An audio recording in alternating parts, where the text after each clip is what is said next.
Саламатсыздар ма, құрметті оқытушылар? Zoom конференцияға жаңадан қосылып жатқан адамдар бар. Сол себептен мағлұматты қайтадан қайталап жіберейін. Zoom чатқа өзіңіздің аты жөніңізді, қай оқу орнынан болатыныңызды және өзіңіздің лауазымыңызды жазып беруіңізді сұраймыз. Менің аты жөнім Елтай Әселі Канатовна.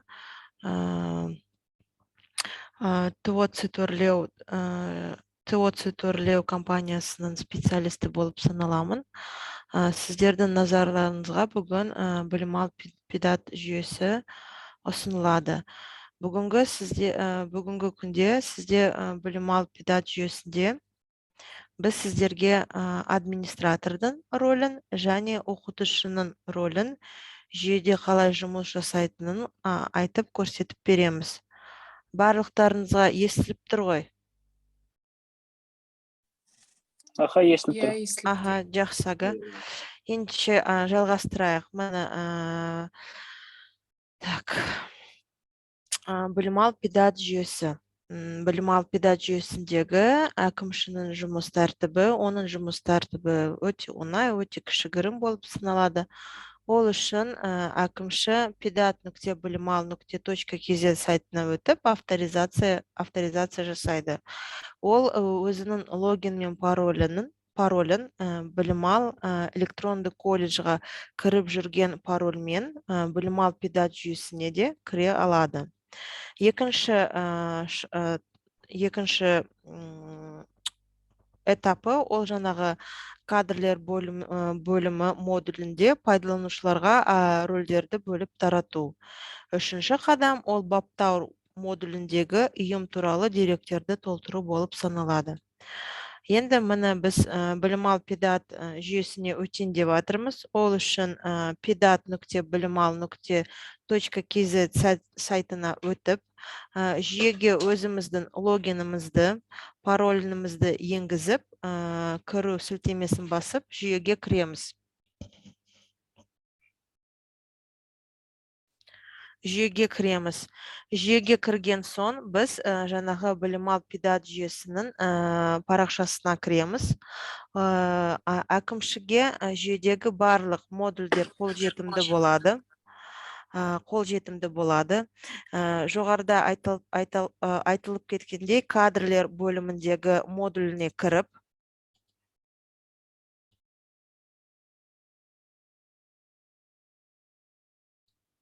қазір 1 минут.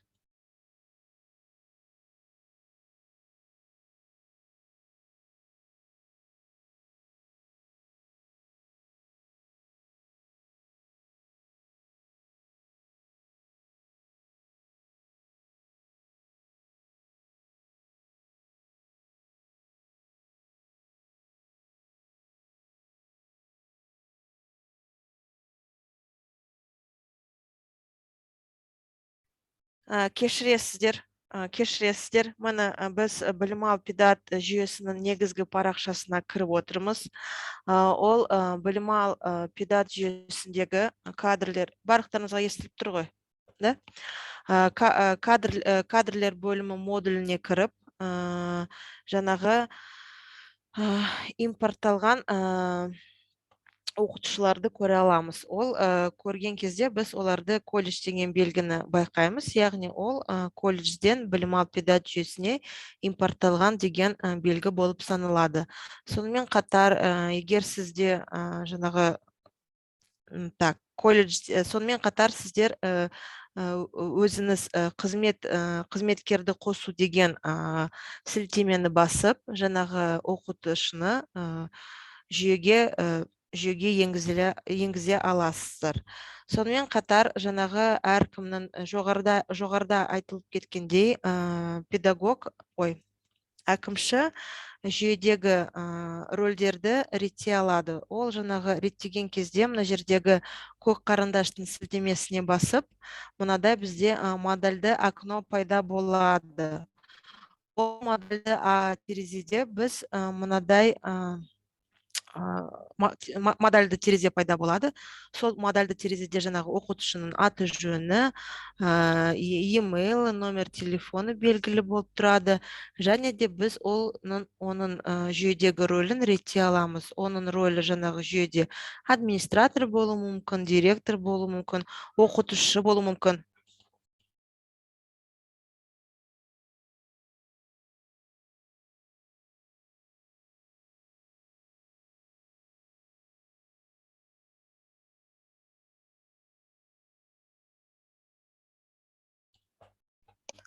Прошу прощения. Так, кешірім сұраймын. Вот жаңағы модальді окно пайда болады. Сол модальді окнода әкімші жаңағы кез келген жүйедегі адамның рөлін өзгерте алады. Әрі қарай біз әкімші бізде баптаулар модуліне өтіп, жаңағы колледжіміздің аты жөнін орыс тілі және қазақ тілінде толығымен тексереді. Ол мағлұмат бізді электронды колледжден педатқа автоматты түрде импорт кезінде импортталынады. Сонымен қатар біз жаңағы тексеруіміз қажет. Оқу орнымыздың биенің, білім беру формуласын, облысы, аймағы және мына жердегі іске асырылатын білім беру бағдарламасы деген жерге техникалық және кәсіптік білім беру деген жерге галочканы қойып, яғни колледж екенімізді растап, сақтау сілтемесін басамыз. Енді сақтау сілтемесін басып, осымен біздің жаңағы әкімшінің педат жүйесіндегі рөлі аяқталады. Қорытындылай келсек, әкімші pedat.bilimал.kz сайтына өтіп авторизация жасайды. Кадрлер бөлімі деген модульде пайдаланушыларға рөлдерді таратады, яғни жаңағы бүкіл кадрлер бөлімдегі адамдарға рөлдерін бөліп береді, және баптаулар модуліндегі ұйым туралы деректерді толтырады. Ол жаңағы колледж туралы жалпы мағлұмат болып саналады. Енді осы жерден біз жаңағы осымен біздің әкімші туралы әкімшінің жұмыс тәртібі бітеді. Енді біз білім алу педат жүйесіндегі оқытушының жұмыс тәртібіне көшейік. Оқытушы pedat.bilimал.kz сайтына өтіп, білімал электронды колледж жүйесінде қолданылатын логинмен кіреді. Өтініштер модулінде аттестацияға өтінім жасайды, портфолионы толтырады, құжаттарды тіркейді. Ең соңғы қадам болып бізде ол өтінішке ЭЦП-мен қол қою, немесе скан көшірмесін тіркеу және тексеруге жіберу болып саналады. Енді мені қараңыздар, біздің браузерімізде pedat.bilimал.kz сайтын енгіземіз. Бізде сол жерге пайда болған жаңағы ссылкаға өтіп, өзіміздің электронды колледжда қолданып жүрген логинімізді енгіземіз, паролімізді енгіземіз, және де войти кнопкасын басып, жүйеге кіреміз. Мені біз оқытушы ретінде білім алу педат жүйесіне кіріп отырмыз. Енді біз негізгі мағлұматты толтыру үшін оқытушының профиліне кірейік. Оқытушының профиліне қалай кіреміз? Мына жердегі көкпен белгіленген квадратикқа басып, жаңағы оқытушының профиліне кіреміз. Оқытушының профилін толтырған кезде мына жерге фотоны енгізе аламыз. Оқытушының аты жөні толығымен, оның иіні, почтасы, ұялы телефоны және де орыс және қазақ тілінде жазылған оқу орны болып саналады. Мына жерде оның жеке куәлігі болады. Жеке куәлігін біз плюсқа басып, жаңағы жеке куәлігін енгізе аламыз. Егер куәлігін енгізіп болған соң, мына жерге куәліктің скан көшірмесін қарау деген кнопкасын басып, жаңағы ұстаздың куәлігін, оқытушы өз куәлігін көре алады. Сонымен қатар мына жердегі квадратпен белгіленген негізгі блоктардың бірі болып саналатын, ол жаңағы оқытушының лауазымы болып саналады. Вот, мына жерге лауазым деген жерде астында мына жерге сілтемені бассақ, оқытушы деген пунктті таңдаймыз да. Мына жерде қай сабақтың оқытушы екенін мына жерге осы жерден таңдаймыз да. Мына жерге сақтау кнопкасын басамыз. Осымен біздің профильдегі жұмысымыз аяқталады. Енді біз профильден шығып, мына жердегі өтініштер деген модульге кіреміз де, өтінім құру деген сілтемесін басып, өтінім құрастыруға кірісеміз. Өтінім құрастыру бізде 4 қадамнан тұрады. Бірінші қадамы ол өтініш формасы болып саналады. Өтініш формуласы мына жерде фотографиясы оқытушысының белгіленіп тұрады. Ол фотографияны біз мына жердегі жоғарыда айтылып кеткендей профильде белгіледік. Оны белгілегеніңіз келсе белгілейсіз, белгілегеніңіз келмесе белгілемейсіз, оны өзіңіз сами выбирайте. Так, мына жерде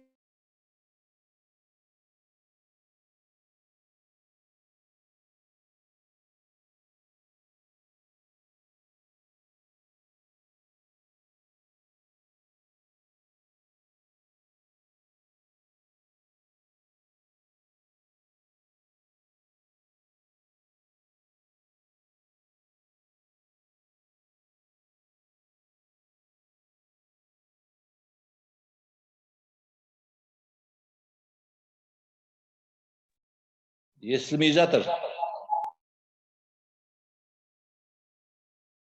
естіліп жатыр ма? Көрініп жатыр ма барлығы? Иә, естіледі, енді көрінді. Көрінеді, бірақ естілмейді.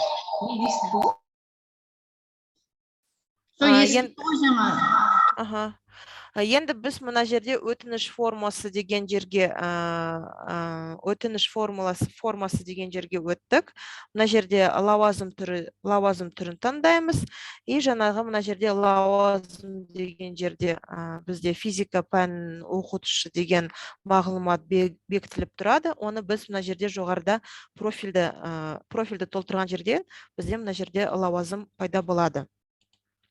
Енді мүмкін бізде мына жерде профильді толтырып ұмытсаңыз, мына жерде лауазымның қасында сұрақ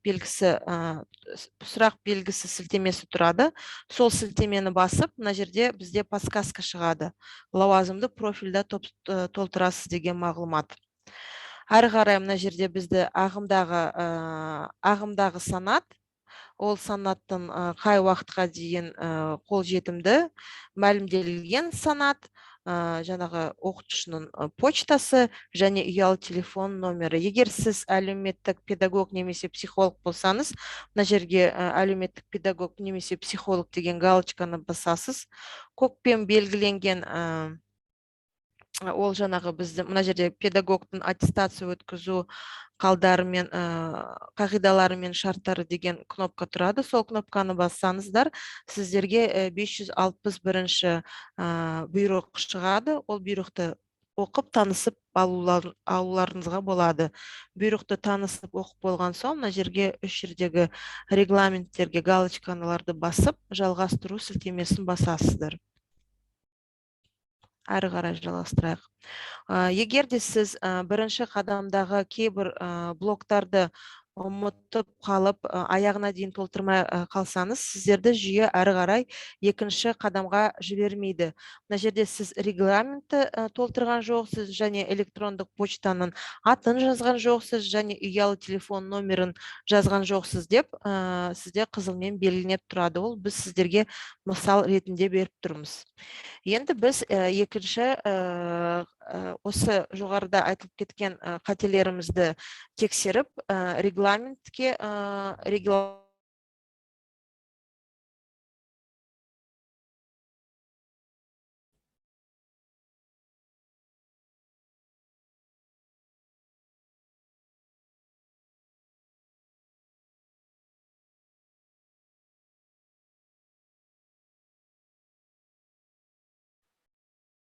қалды. Жоқ.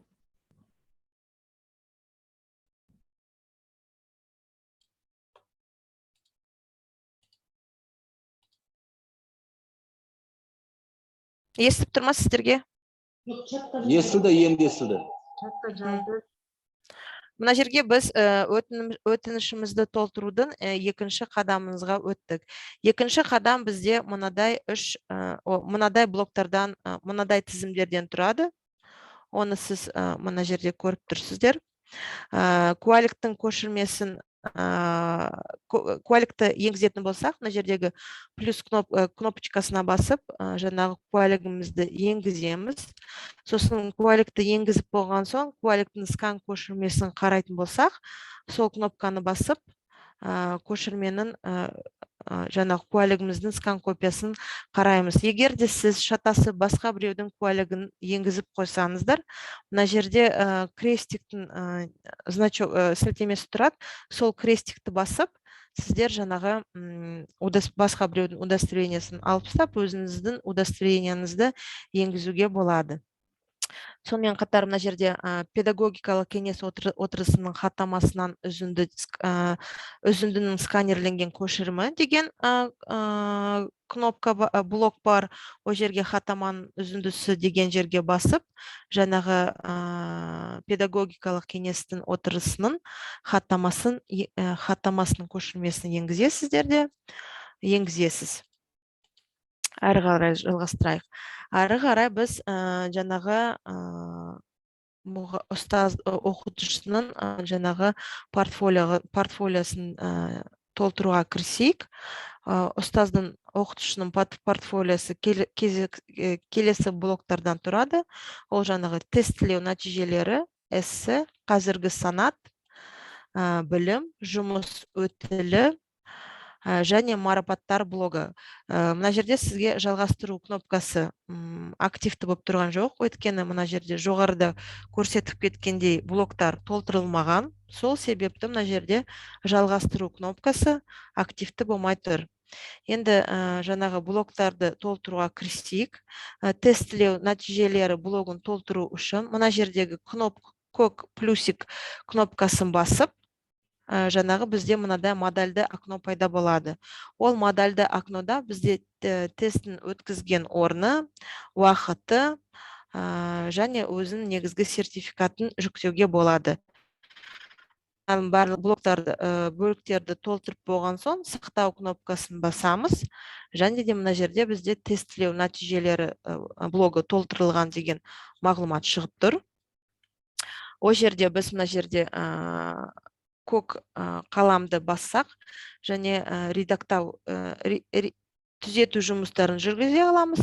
Егер шатасып қайтадан да басқа бір документті енгізіп қойсақ, мына жер қызыл кнопканы басып, жаңағы документтерді алып тастауға болады. Сонымен қатар мына жерде біз эссені келесі блок толтырғанда ол эссе блогы болып саналады. Ол блок жоғарыдай айтылып кеткендей толтырады. Сонымен қатар тағы бір мағлұмат сіздердің естеріңізге. Егер сіз алдыңғы жылы НЦТ-да тестіні тапсыратын болсаңыз,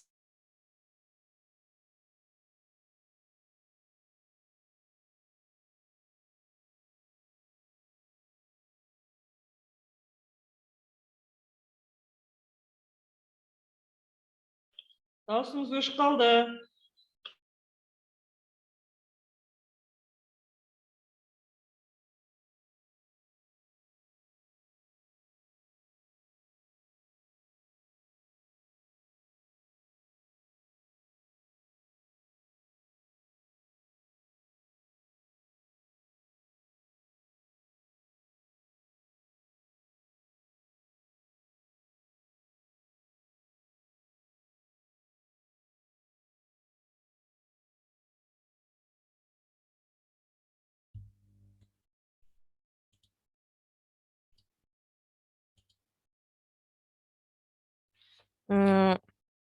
сол себепті сіздер эссе блогын толтырмайсыздар.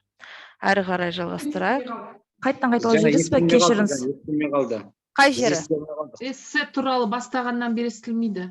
Мына эссені толтырасыздар. Мына эссе тестілеу нәтижелері сияқты да толтырылады. Мына жердегі көк кнопканы басып, эссенің тақырыбын, құжатқа сілтеме, эссенің өзінің документін жүктейсіздер де сақтау батырмасын басып, әрі қарай толтырасыздар. Сосын қараңыздар тағы бір мағлұмат. Егер сіз егер сіз НЦТ-да тесті алдыңғы жылы өтсеңіздер, сіздің сертификатыңыз бір жылға қолжетімді болады ғой. Сол себепті сіз жаңағы сертификатыңызды енгізесіздер. Егер ол осы уақытқа дейін жарамды болып тұрса, енгізесіздерде, онда жүйе өзі байқайды, что сіздің жүйеңіз, что сіз әлі басқа ескі шарттар бойынша тестілерді тапсырып отырсыздар. Сол себепті эссе блогы сіздерге эссе блогын толтыру қажет емес. Түсінікті ма? Ошер? Ал ол жаңағы Жоқ, қай жерге тіркейміз? Жоқ, сұрақтарды сіздер жаңағы доклад аяқталған соң сұрақтарыңызды қоясыздар. Тест жоқ, естіліп тұрма деген сұрақ қойып тұрмын мен сіздерге. Тестілеу нәтижелері егер алдыңғы жылғы болса, оның срогы Естілді. эссе блогы сізге қолжетімсіз болады да, оны толтырмайсыздар. Әрі қарай сіздер қазіргі санатты толтырасыздар. Ол жаңа жоғарыда айтылып кеткендей, көк кнопканы басып, модальды окно пайда болады. Сол модальды окнодағы бүкіл жолдарды толтырып өткен соң, жаңағы қазіргі санатты растайтын қағазды жүктеп, сақтау кнопкасын басып, жаңағы қазіргі санат блогы толтырылады. Одан кейін сіз білім блогын толтырасыздар. Так, білім блогын толтырып болған соң, сіздер жаңағы жұмыс өтілі блогын толтырасыздар. Жұмыс өтілінде сіздер өзіңіздің еңбек кітапшаңызды жүктейсіздер. Еңбек кітапшасындағы барлық жаңағы жазуларды, работал от и до деген жерлерді, жаңағы работал, мысалға, әрбір записті бөлек-бөлек жүйеге енгізесіздер. Сосын қараңыздар, мұны әрбір записті бөлек-бөлек енгізіп болған соң, мына жерде сканерленген көшірмені тіркеу деген жер бізде қызылмен боялып тұр. Яғни біз, ол не деп тұр бізге? Яғни біз ол өзіміздің еңбек кітапшасының скан копиясын осы жүйеге енгізуіміз қажет. Ол үшін біз сканерленген көшірмені тіркеу дегенді басып, еңбек кітапшамыздың скан копиясын енгіземіз. Сосын жүйеге әрбір блогымызды бөлек-бөлек енгізіп болған соң, мына жерде бізде жалпы стажымыз белгіленіп тұрады, мамандық, біліктілік бойынша стаж бөлек болып тұрады, және педагогикалық стажымыз бөлек тұрады.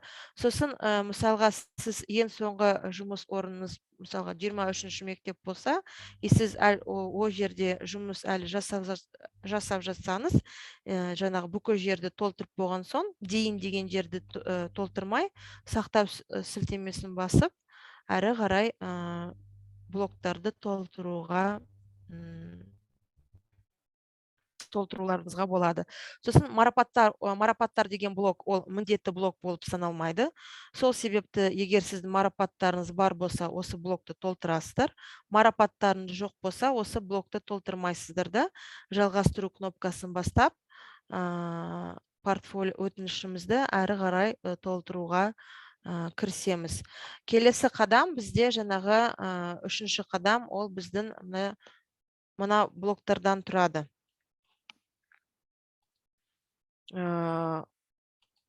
Ол блоктардың қасында, мысалы, білім алушының білім сапасының көрсеткіші деген жерде сұрақ белгісінің сілтемесі тұрады. Ол сұрақ белгісінің сілтемесіне басып қалсақ, мына жерде бізде көкпен белгіленген подсказка пайда болады. Сосын оқу сапасы деген блок бізде үшінші қадамда.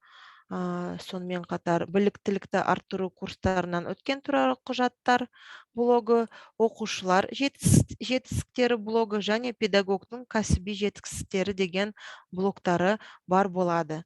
Жаңағы блоктарды толтырған кезде оларда сол жоғарыда айтылып кеткен тәсілмен толтырылады. Көк плюс кнопкасын басып, модальды окно пайда болады. Мына жерде көкпен белгіленген блок болады. Ол жаңағы сіздің подсказкаңыз. Қандай документті осы блокқа жүктеудің қажеттілігін, жаңағы документті жүктейсіздер де сақтау кнопкасын басасыздар.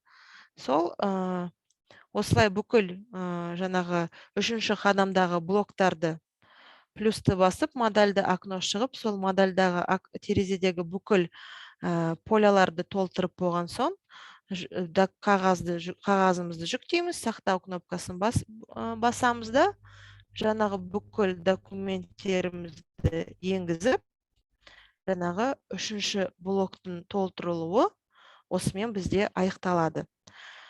Және сосын тағы бір жерде, мына жерде қателесіп кетсеңіз, мына жерде көк қаламсаптың белгісі тұрады. Сол көк қаламсаптың белгісін басып, жаңағы редактау, түзету жұмыстарын жүргізуге болады. Егер шатасып басқа бір документті енгізіп қойсаңыздар, мына жерде крестикті басып, жаңағы документті өшіріп, қайтадан басқа бір документті енгізуге болады. Сосын жалғастыру кнопкасын басып, әрі қарай өтінішті толтыруға кірісеміз. Төртінші қадам ол жаңағы біздің өтінішке ЭЦП арқылы қол қою, немесе өтінішті жаңағы сілтеме бойынша жүктеп алып, жаңағы қағаз түрінде өтінішке қол қойып, сілтемені қайтадан жүйеге жүктеу, сосын жаңағы жүйені жүктеп болған соң, тексеріске жіберу сілтемесін басу, сосын тексеріске жіберу сілтемесін басып болған соң, бізде жаңағы өтінішіміздің статусы директорге жіберілді деген мағлұмат бізде статустан көріп отырамыз. Директордың қол қоластында деген статуста. Яғни директор сіздердің документтеріңізді тексеріп, тексерілген документтерді тексеріп болған соң, ол документтерді директор ЭЦП-мен қол қояды, және де директормен тексерілген құжаттар және ЭЦП-мен қойылған құжаттар қайтадан түзетуге, қайтадан түзетіп, жойып, қайтадан енгізуге болмайды. Өйткені директор оларды уже тексеріп болды, оған уже қолын қойып, әрі қарай тексеріске жіберілді. Ал егер директор жаңағы өзінің жаңағы құжаттарды тексеріп, ол құжаттарда бір қате көріп, ол жаңағы құжаттарға қол қоймай, қайтадан сіздерге тексеруге жібереді. Ол жаңағы мына жерде статуста директормен қайтарылды, өзіңіздің жеке парақшаңызда жаңағы өтініштер модулінде директормен қайтарылды деген статуста болады, және ол мына жерге көзге басып, қай құжат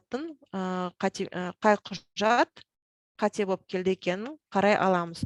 Сосын тағы бір мағлұмат, егер сізде директор сіздің құжаттарыңызды тексеріп, қате тауып алса, ол құжаттар сіздер 3 күнде ғана түзетіліп, қайтадан жүйеге жүктелу қажет. Егер 3 күннен сіздер асып өтсеңіздер, онда сіздің өтінішіңіз неактивны болып қалады. Әрі қарай мына жерде біз жаңағы директордың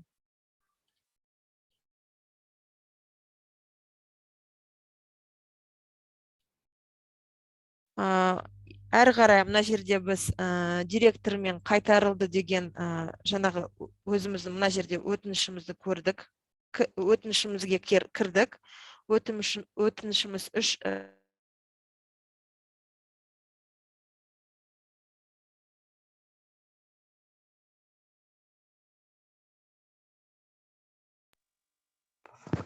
тоқтап қалды.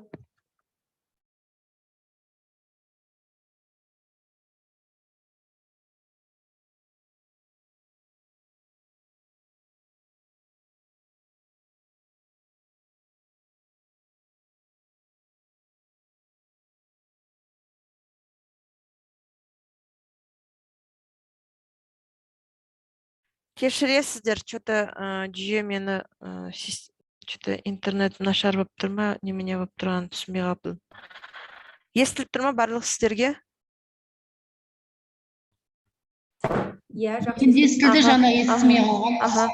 Мына жерде қараңыздар, получается, егер сіздің өтінішіңіз директормен қайтарылатын болса, қайталап жіберейін, 3 жұмыс күн ішінде сіз өзіңіздің қатеңізді түзеп, өтінішіңізді қайтадан директорге тексеріске жіберулеріңіз қажет. мына жермен қызыл түспен белгіленген түсініктерге қызыл түспен белгіленген түсініктер блоктар бар болса, ол жаңағы сіздің қатеңіздің қай жерде екенін көрсетіп береді. Міне енді біз өзіміздің өтінішімізге өтеміз. Міне біліктілікті арттыру курстарынан өткен туралы құжаттар деген блокта ол қызылмен белгіленіп тұр. Яғни осы блок бізде қате болып тұр. Скан көшірмесіне басамыз. Скан көшірмесіне басқан кезде мына жерде бізде комментарий көрініп тұрады. Ол комментарийда бізде скан копия нечитабельный деп жазылып тұр, заменить деп тұр.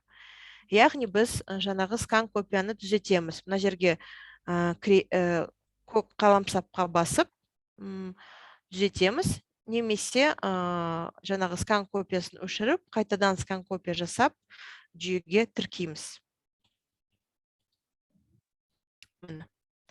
Жүйеге тіркеп болған соң, сақтау сілтемесін басып, мұны қайтадан бізде біліктілік арттыру курстарынан өткен туралы құжаттар деген блок көк түспен бояланып тұр. Яғни ол блок жаңағы өзгерген деп.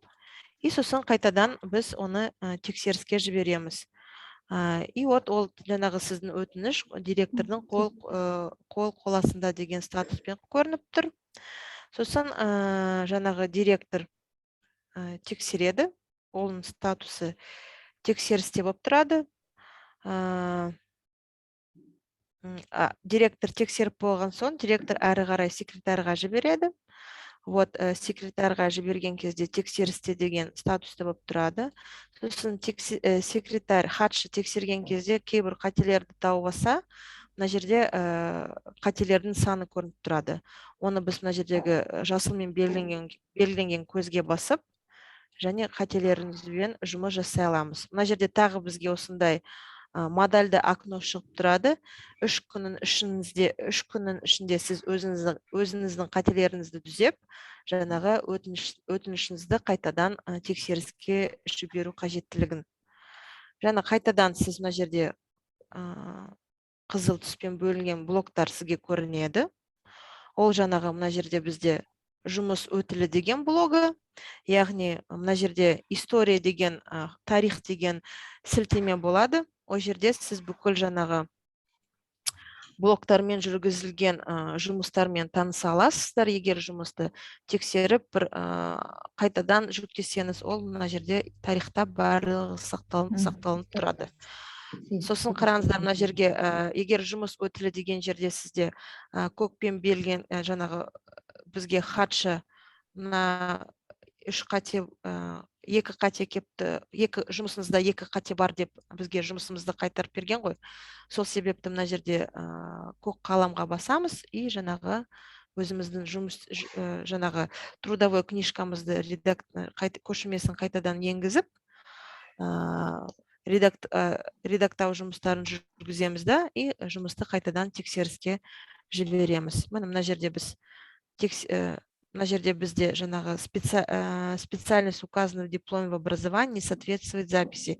Яғни бізде жаңағы дипломымызда берілген мамандығымыз жаңағы еңбек кітапшасының жазуымен сәйкес келмейтін екені туралы жазылып тұр. Оны түзетіп болған соң, жаңағы жұмыс өтілі блогымыз қайтадан көк түсті болып тұрады. И әрі қарай жұмысымызды тексеріске жібере аламыз. Мына оқытушының жетістіктері деген жерде түзету жұмыстарын жүргізе аламыз, немесе жұмысты өшіріп қайтадан жұмысты жүктей аламыз. Сол жұмыстарды жүктеп, барлығын тексеріп болған соң, жұмысты қайтадан тексеріске жібереміз. Жұмыс тексерісте болған кезде оның статусы тексерісте болып тұрады.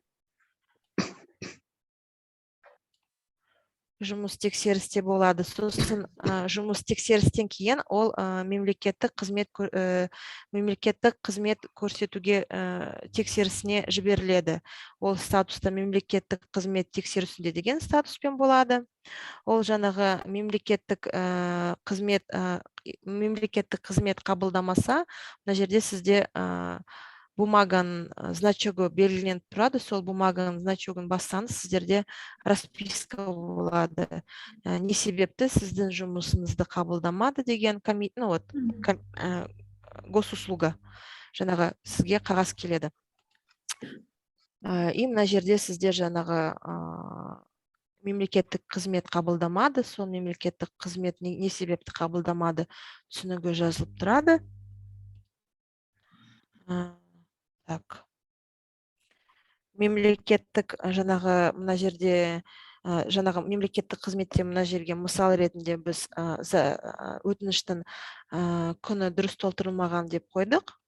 Мына жерде сосын сіз өзіңіздің өтініштің ең бірінші қадамына кіріп, өтініштің күнін коррекциялап, жалғастыру сілтемесін басып, қайтадан жаңағы жұмыстың өтініштің күнін өзгертуге болады. Сосын өтініштің өзіне мына жерге кірсек, сізде мына жерде қолдану тарихы деген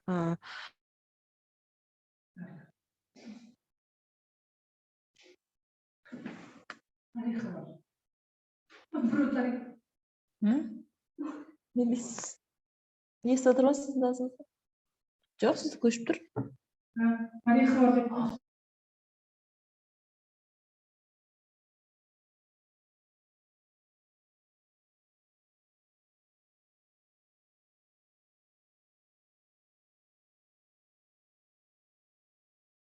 кешіресіздер. Мына жерде сізде жаңағы өтінішке кірсек, қолдану тарихы деген бізде кнопка бар болады. Сол қолдану тарихында бізде жаңағы біздің өтінішіңізбен қандай жұмыс жүргізілді, қашан құрастырылды, директорға қашан қол қоюға жіберілді, мына жерде бүкіл мағлұмат жазылып тұрады. Егер жаңағы сіздің өтінішіңіз тексерістен өтіп, жаңағы тексерістен жақсы өтіп, мемлекеттік қызметпен қабылданып, мына жерде сізде жаңағы қағаз значогы болып тұрады. Сол қағаз значогын басқан соң сізде мынадай расписка болады, что сіздің заявлениен өтінішіңіз қабылданды и әрі қарай комиссияға жіберілді. Мына жерде сіздің өтінішінің статусын қарасаңыз, комиссияға жіберілді деген статуспен белгіленіп тұрады. Сосын егер сіздің өтінішіңіз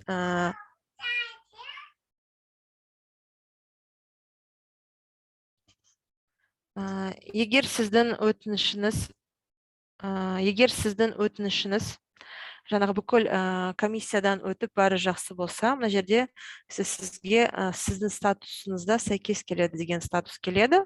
Сосын ол сәйкес келген кезде сіз өзіңіздің куәлігіңізді қарастыра аласыздар. Ол куәлікті сіз қай жерден қарайсыздар? Ол куәлікті сіз өзіңіздің профиліңізге кіресіздер. Мына жерде сіздер санаттар деген блог болады. Сол санаттар блогындағы скан көшірме деген сілтемеге басып, өзіңіздің куәлігіңізді жүктей аласыздар. Бұны сіздің куәлігіңіз. Осымен жаңағы педагогтың білім алып педагог жүйесіндегі жұмысы аяқталады. Қорытындылай келсек, оқытушы pedagog.bilimal.kz сайтына кіріп, өзінің білім ал электронды, мына жерде қате кетіп қапты, білім ал электронды колледж жүйесіндегі қолданылатын логинмен кіреді. Сосын екінші қадам ол өтініш модуліне кіріп, аттестацияға өтінім жасау. Үшінші қадам ол портфолионы толтыру және құжаттарды тіркеу. Төртінші қадам ол жаңағы өтінішке ЭЦП-мен қол қою немесе скан көшірмесін тіркеп және өтінішті тексеріске жіберу болып саналады. Назарларыңызға рахмет. Техникалық жағдайларға қатысты кейбір моменттерде зумнан шығып тұрдым, ол үшін кешіресіздер. Жаңағы доклад бойынша сұрақтарыңыз бар болса, жүйе бойынша сұрақтарыңыз бар болса, сұрақтарыңызды қойыңыз. Сұрақтарыңызға жауап Бір беруге сұрақ тырысамын. бар, қымбатсыз ба, Әсел? Сәлеметсіз бе, аға, тыңдап тұрмын. Қарқаралы ауыл шаруашылық колледжінен бізде алдында аттестациядан өткен кезде біз бірінші рет неттік қой, осы педагогқа кірдік, иә? Бірнеше рет біз алдыңғы неде аттестацияда. Сонда бізде осы бір мұғалімнің несінде өтінімді 3 рет нетіп кеткені бар. Сол алдындағы 2 өтінімді удалить етуге болады деген, бірақ біз удалить ете алмадық. Соны қалай өшіруге болады? Ол жаңағы Өтінім 3 рет кетіп қалды да. Мұғалім өзі атынан 3 рет жіберіп қойған ғой, жаңағы қатені түзет дегенге заново естімей қалдым сізді. Мұғалім өтінімді 3 рет жіберіп қойған. Жаңағы бірінші рет жіберген кезде профильді мысалы бірінші қателігі, комиссия қателігін тапқанда айтты ғой, сізде дипломның бірінші беті көрінбей тұр, приложениясы ғана көрініп тұр деп. Ал енді екінші рет қайтадан жаңағы соны түзеймін деп, екінші рет қайтадан жаңағыдай жаңа өтінім толтырып қояды. Сөйтіп 3 рет толтырады да, үшіншісінде жаңағыдай комиссия көреді, что оның өзінің несінен кіріп көрген кезде ол дипломды алған. Енді осы жерде системада бір қателік болды бізде. Жаңағы скан копиясын салады ғой, дипломын мұғалім. Сол кезде ол бірінші бетінде приложениясында салады. Бірақ жаңа комиссия көрген кезде приложениясын ғана көріп тұрды.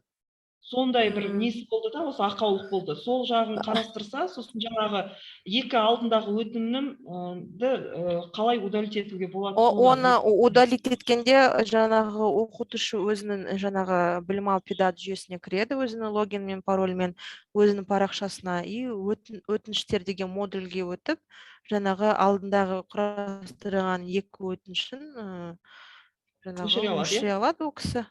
Да. Қалай өшіреді? Ал ақаулықты, сіз оны сосын мысалға маған телеграм чатқа жазып беріңіз. Мысалы ол жүйеде көрініп тұр, оны мен қазір сізге слайд бойынша көрсете алмаймын өкінішке орай. Бірақ ол жаңағы, да, қосымша звондаңыз, немесе телеграм чатқа жазыңыз. Лучше телеграм чатқа жазыңыз и сұрағыңызға жауап береміз. А жаңағы жүйе бойынша ақаулықтар, ондай, енді кейбір уақыттарда болады. От этого никто не застрахован, это же система. Жоқ, одан кейін уже комиссия түсінді, что оны мұғалімнің кінәсі емес екенін. Содан кейін ол кісі өтті. Үшінші өтінімде ол уже жаңағы категориясын алып тұрды. Ал сол историясында просто 3 өтінім қалып қойды да, соның алдындағысын 2-ін Саида айтқан, өшіруге болады деп. Да. Мұғалім өшіре алмады. Жақсы, рахмет. Ол жаңағы өзінің жеке парақшасына кірген кезде, там будет кнопка удалить деген, заявление, там посмотрите. Потом немесе жаңағы чатқа жазып, біз сізге жаңағы қалай өшірудің скринін жібереміз. Тағы сұрақтарыңыз бойынша бар ма? Сәлеметсіз бе, видео урок туралы айтып бересіз ба? Нені айтайын? Біз видео урокта оны біз қай жерге жүктейміз? YouTube-қа ма, әлде мына сайтқа ма? Жоқ, сіз мысалға өзіңіздің видео урогыңызды жазып аласыз. Видео уроктан сіз 15 минутта, кажется, регламент бойынша жазылып тұр. 15 минут. Вот сол 15 минут жаңағы сіз видео урок жазасыз, оны YouTube-қа жүктейсіз, өзіңіздің YouTube каналыңызға. Сол жаңағы видеороликтан бір 15 минутын ешбір жұмыстар жүргізбей, без каких-либо манипуляций, то есть никаких редакционных моментов у вас не должно быть. То есть вы должны 15 минут отрезать и жаңағы жүйеге жүктеуге қажетсіз. Әсел, сонда бұл кәдімгі сыныптағы аудиториядағы сабақ болу керек қой, басқа форматтағы емес. Кәдімгі обычный сабақ, күнделікті сіздің оқушылармен бірге. Түсінікті. Сабақтың кез келген фрагментін, Да. Только вот жаңағы бүкіл 45 минуттың ішіндегі жаңағы любой жерін 15 минутын үзіп аласыз да, қиып аласыз да, жүйеге жүктейсіз, бітті. Оны жүйеге YouTube-қа тіркейміз, оның ссылкасын біз бір жерге қоюымыз керек па осы білім алудың ішінде, чтобы комиссия көретіндей? Да. Соны қай жерге тіркейді, соны айтып жіберсеңіз? Соны қай жерге тіркейміз шынымен? Вы не можете понять, куда, в какой блок вам нужно внести видеоурок?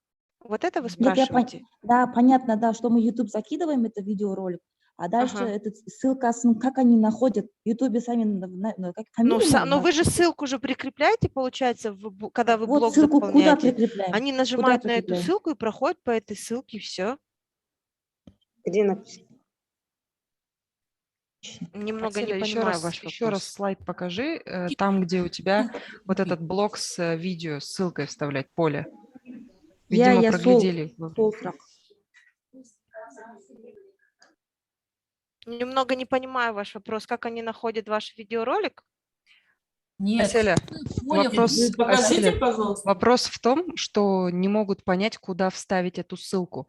У тебя в слайде там был страница, где ты показываешь. Вот сюда вставляется ссылка видео. Покажи еще раз. Нет, я только что спросила у педагогов. Они сказали, что это все понятно. Ну вот второй раз говорят Жоқ, по-другому. мына кісінің айтқан сұрағы дұрыс. Сол ссылканы біз қай жерге салуымыз Қайда қоямыз, қайда тіркейміз? Мына жерде прикрепить деген бір жерде болу керек қой. Видео дегенді.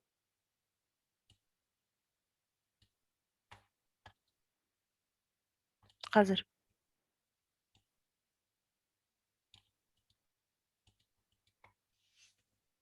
Так, вот мына.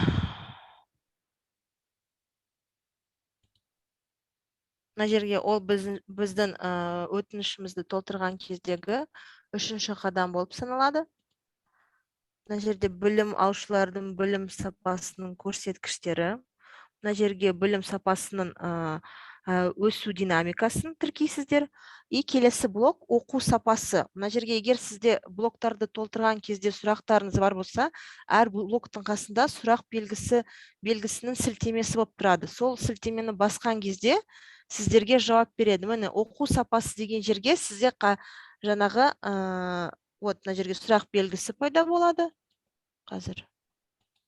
Вот оқу сапасы блогын толтырған кезде вот жаңағы ұзақтығы 15 минуттан кем емес сабақтың бейне жазбасы деген жерге материалдың жаңағы 15 минуттық жазбаның атауы и жаңағы YouTube-тағы сілтемесі и жаңағы 15 минуттық файлын жүктейсіздер, сақтау сілтемесін басасыздар да, және ол уже мына бөлікке оқу сапасы бөлігінде белгіленіп тұрады. Түсінікті ма? Жақсы, рахмет, түсінікті. Біз бағана бұны көрмей қалдық, кірмей қалдық. Естімей қалдық, может, осы кезде не болмай қалды ау деймін. Дауыс естімей қалды ма? Өтінімді толтырып бастағаннан кейін міндетті түрде аяғына дейін жету керек пе? Түсінбедім. Өтінімді толтырып бастаймыз. Оно должно быть беспрерывно, да? До конца его обязательно нужно дойти. Нет, не обязательно. То есть вы өтінімді толтырған кезде сіз мысалға бірінші қадамды толтырасыздар. Өзіңіздің жаңағы кейбір жаңағы еңбек кітапшаңыздың копиясын жүктейсіздер. Еңбек кітапшаңыздың жаңағы әрбір еңбек кітапшасындағы әрбір жазуды жаңағы таблицаға енгізесіздер де.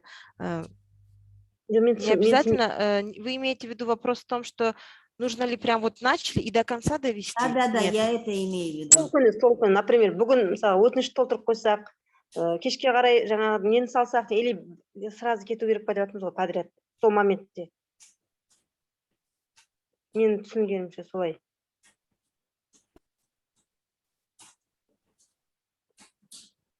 Естіліп тұр ма сіздерге? Жоқ, жауап жоқ, естіген жоқпыз. Егер сіз жаңағы өзіңіздің өтінішіңізді толтыру бастасаңыз, оны сіз мысалға өзіңіздің білім беру блогын толтыруға болады. Вот, мына жерде қазір мен сіздерге көрсетейін. Вот. Білімі деген блокты толтыруға болады. Жұмыс өтілі деген блоктар толтыруға болады. Егер сіз мысалға мына жерде қазіргі санатты бір жаңадан өткен санаттарыңыз бар болса, солардың скан копиясын жасап жүйеге жүктеуге болады. Сосын бірақ барлығын толтырған соң, сіз тек сосын комиссия жұмысын бастаған кезде, тек сосын сіз жаңағы жұмысыңызды комиссияға тексеріске жібересіздер. Сұрағыңызға жауап бердім ба? сізден сұрауға бола ма? Мынау, например, бастадық қой жаңағы разделдар бойынша толтырамыз. Мысалға, бүгін бір разделді толтырып алып, екінші разделді ертең толтыруға бола ма, например? Болады, неге болмайды? Мен соны сұрап отырмын. Ойлап тұрмын, 4 разделді біз сразу толтырып тастау керек пе? Или Жоқ. Постепенно можете заполнять, да. рахмет. Сосын до Тест конца тапсырмай тұрып істей беруге бола ма? Иә, тест тапсырмай тұрып істеуге болады. Тест тапсырғаннан кейін белгілі бір уақыт берілмейді ғой, иә? Тест тапсырғаннан кейін, мысалы, 1 күнде, 2 күнде тапсыру керек міндетті деген. Жоқ, ол уже сосын жаңағы Қанша уақыт аралығында күту керек бәрін? білім басқармасы.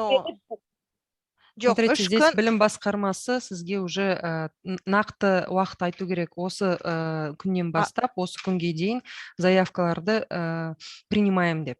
Пока әлі нақты уақытты айтқан жоқ. Ол мүмкін ертең болады, мүмкін бір аптадан кейін.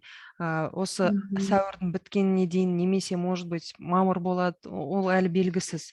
Бірақ оны білім басқармасы айту керек. Бірінші тесттен өтіп алу керек қой мұғалім. Сосын барып уже. Бірақ оған дейін документтер дайындай беру керек.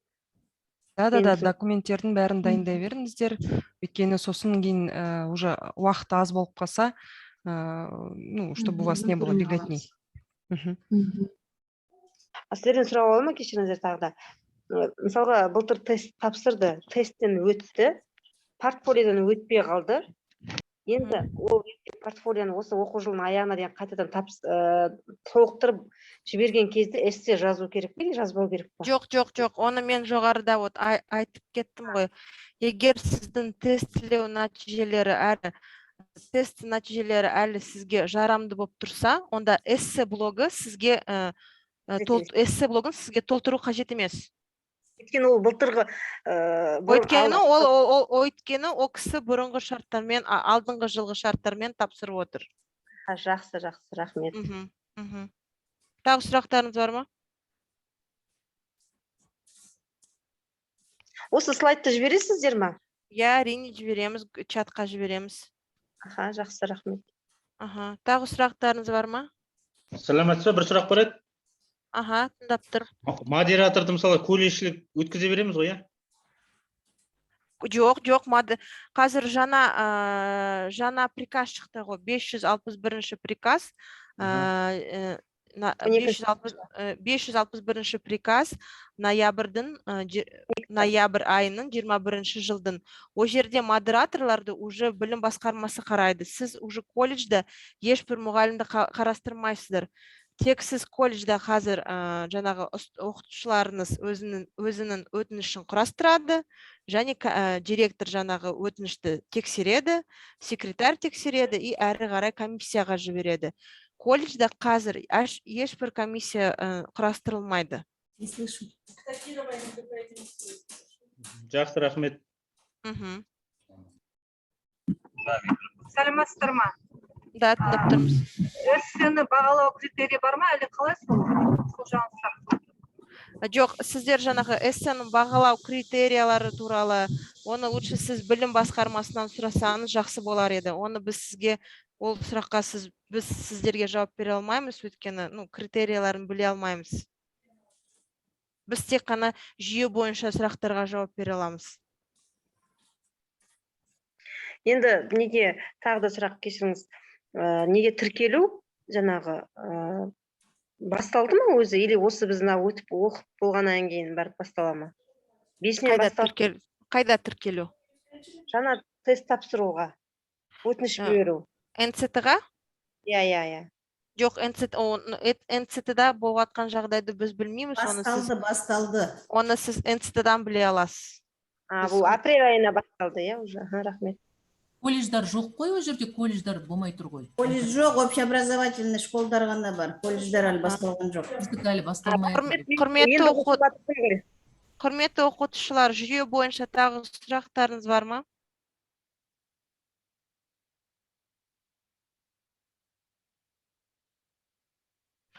Сіздер, құрметті оқытушылар, сіздер барлықтарыңыз Педат колледж телеграм чаттарыңызда барсыздар ғой, иә? Иә, бармыз. Иә.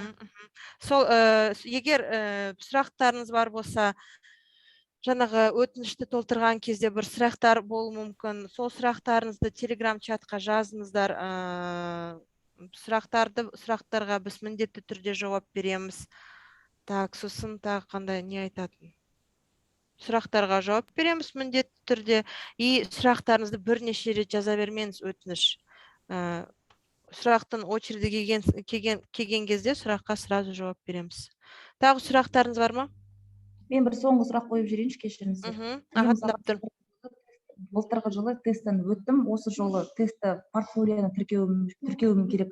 Сол портфолионы қашаннан бастап тіркеуім керек? Өздері хабарлай ма, база ашылды деп, әлде қазірден бастап сала беруге бола ма? Вот егер сіз қай колледждан болсаңыз, егер сіздің колледжіңіздің договоры бар болса осы педат жүйесіне, сіз өзіңіздің логин мен пароліңізбен жаңағы pedat.bilimал.pedat.kz сайтына өтіп, өзіңіздің логиніңізбен жүйеге кіресіздер де, жаңада жоғарыда айтып кеткендей, өтініш модуліне кіріп, өзіңіздің өтінішіңізді құрастыруға бола береді сізге. Өтінішті құрастырасыздар. Сосын міне комиссия ашылды, комиссия жұмыстарды қабылдап жатыр деген кезде жұмысыңызды қайтадан тексеріп өтесіздер де, и сосын комиссияға жібересіздер. Так что осы күннен вы можете уже заполнять свое портфолио. Можно вопрос? Жақсы, рахмет. Можно вопрос? Да. Вот у нас преподаватель, она в прошлом году подавала свое портфолио, регистрировала в Педате, но она не прошла, портфолио у нее не прошло. Теперь вот сейчас заново все надо, да? Заново заявку формировать, заново. Да, она, получается, создает новую заявку, но есть определенный ряд документов, которые ей уже не нужно будет вносить. Это вот, ну, как подобие диплома об образовании, трудовая книжка. То есть она будет... Эти документы у нее уже, они будут там в блоках высвечены. Вот если пусть она зайдет, создаст новую заявку и начнет заполнять, и там она уже сама по ходу действий увидит. Хорошо, спасибо. А платформа платная, да? Надо руководство колледжа составлять договор, да? Да. Стоимость какая там? Стоимость договора стоит в месяц 15 тысяч. Мы даем вам доступ. У нас, получается, договор идет на годовую подписку. Сумму по оплате мы разделили ежемесячно по 15 тысяч для колледжей. Колледж өзі төлейді ғой, иә? Я. То есть договор должен быть заключен на год, да? Да. То есть стоимость договора получается 15 тысяч на 12, это сколько будет? Ну, давайте посчитаем. 80 тысяч, да? Да, 187 было. Договор на одного преподавателя или на колледж? Нет, это на организацию вашу полностью. Извиняюсь, а можно уточнить? Почему-то вот когда для русскоязычной аудитории был этот обучающий семинар, мне или послышалось, или что, сказали, что 10 тысяч, а вы говорите 15, а как правильнее? Да, была ошибка во время обучения на русском, сказали 10, настоящая цена 15 идет для колледжа. Спасибо.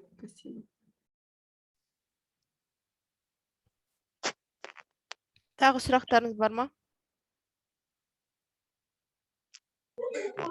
Жоқ, сұрақ жоқ, рахмет.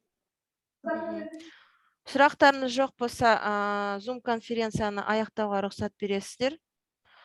Танысқаныма қуаныштымын. Барлықтарыңызге сәттілік, сау болыңыздар. Жақсы, рахмет, сау болыңыз. Сау болыңыз. Сау болыңыздар.